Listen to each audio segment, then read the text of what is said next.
back to the channel. So what we're doing today is seed inventory, and I'm going to let Tom tell us a little bit about how he's doing that.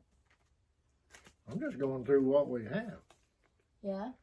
And writing it down so I can see it on a piece of paper, have it all in one place. Are you going in any kind of order, or just... Right now I'm just separating. Right, just getting them all written down now, and we'll sort them later. Yeah. So get them to where it's easier to go through instead of having to run through the list every time. Or the boxes. Huh? Or the boxes. Yeah. So what I've got is, I've got three of these boxes from Botanical Interests, and each one of them is labeled by like when you plant the seeds. So this one's labeled cool weather seeds. I have one labeled warm weather seeds, and then I have one just for like flowers and herbs. And once we get our lists made of everything that we have, because we have quite a collection started, then we can go about putting them in order, seeing what varieties of each kind of thing we want to plant, and figuring out where to plant them, because it doesn't do us any good to start a ton of seeds and nowhere to go. Right.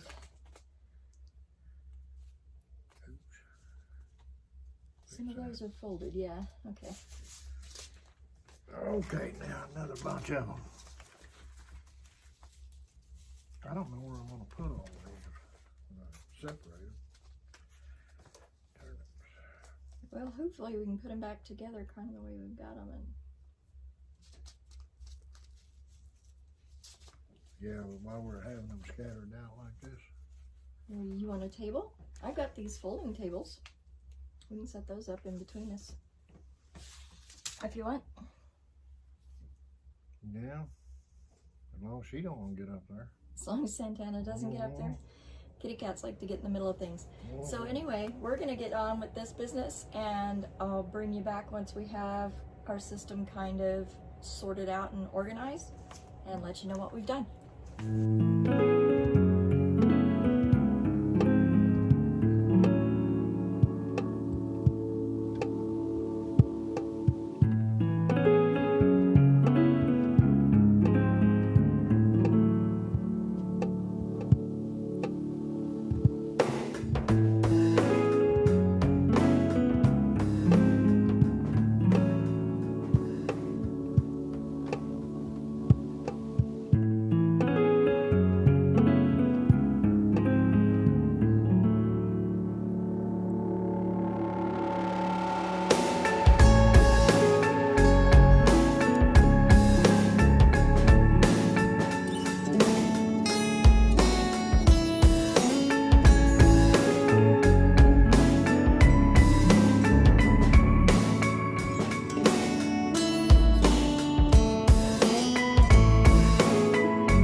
Okay guys, so we've got our seed inventory finished, and I just wanted to quickly share with you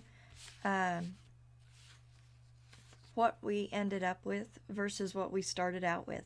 So we started out with our handwritten lists, and while that was a good start, it wasn't quite where we wanted to get to as far as being able to just look at the page, know what we have of each thing, and what we need. So what we ended up doing was retyping that list into Word and having Word then alphabetize things by what they are and then by their variety. So for the vegetables, I didn't put anything in front of them, just what they are and then their variety. So then that alphabetized them, like you see here we have amaranth and then arugula and then beans. And then for the herbs and flowers, I did have it all on one list, but we decided we wanted a little more refinement, so I made a second list for the herbs and flowers, and I separated those from each other by saying like flower or herb, and then what it is, and then the variety. And then Tom went back through the boxes of actual seeds and put them in order alphabetically. And I'll go back through the flowers and herbs later and do the same thing with them. So between those two systems, we now have a system that we can look at a piece of paper and tell what seeds we have, what we need. For instance, we didn't know that we hadn't bought okra seeds, and we found out that we hadn't bought them. We didn't know we still had corn yet to get, or basil, and we found those things out by going through and making an inventory list of all the seeds we do have and what varieties. In the future, we'll probably refine our paper list to be separated also into cool weather versus warm weather crops. So hopefully this will help you get started on an inventory of your own seeds for your own garden. And if you have any suggestions or ideas about how we can further refine ours, then I'd love to hear those. Pop those down there in the comments, and we will get to those as soon as we can. Guys, thank you so much for joining us here, and I hope that you will subscribe and be back for more videos. Guys, be safe, be well, and we'll see you.